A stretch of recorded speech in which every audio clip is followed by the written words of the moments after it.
Am letzten Wochenend war ich in jedes Dorf, bei einem Heurigen, weil ich war nämlich scharf. Auf ein Martinigansl und ein feines Glaserl, die beiden passerten mir herrlich und das Nasel.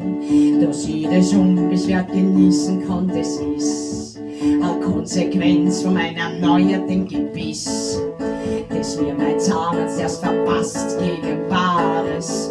Doch solche Beißerln sind halt wirklich etwas Wahres. Ich steh auf meine Beißerln und kümmere mich um sie, weil ohne meine Beißerln war ich nur Heurigen.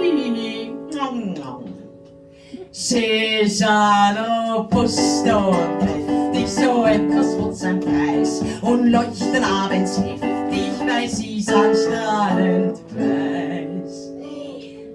Wie die ganze Brust vergnüglich aber druck, mach ich vom Heurigen einen ziemlich großen Schluck. Dann kommt das Haxel dran, ich nimm es fest am Knochen.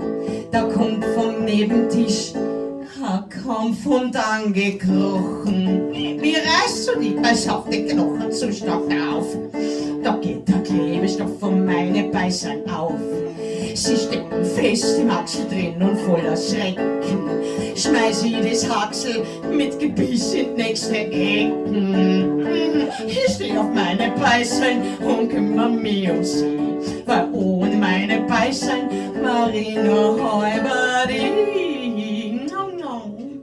Sie sind robust und kräftig, so etwas hat seinen Preis, und leuchten abends heftig, weil sie sind strahlend weiß. A Wochen später komm ich wiederum dorthin, weil ich ein echter Freizeittätersdorfer bin. Statt meine Beißerln hat mein Zahnarzt mir zum Essen ein Provisorium fürs Erste angemessen. Es ist schon spät, da schau ich halt nicht auf die Uhr. Genieß den Abend, da kommt's mir auf einmal vor. Ich hätt einen Rausch, für mich schaut nämlich dort im Dunkeln der Hund mit meine Zähne im Mund an und die funkeln.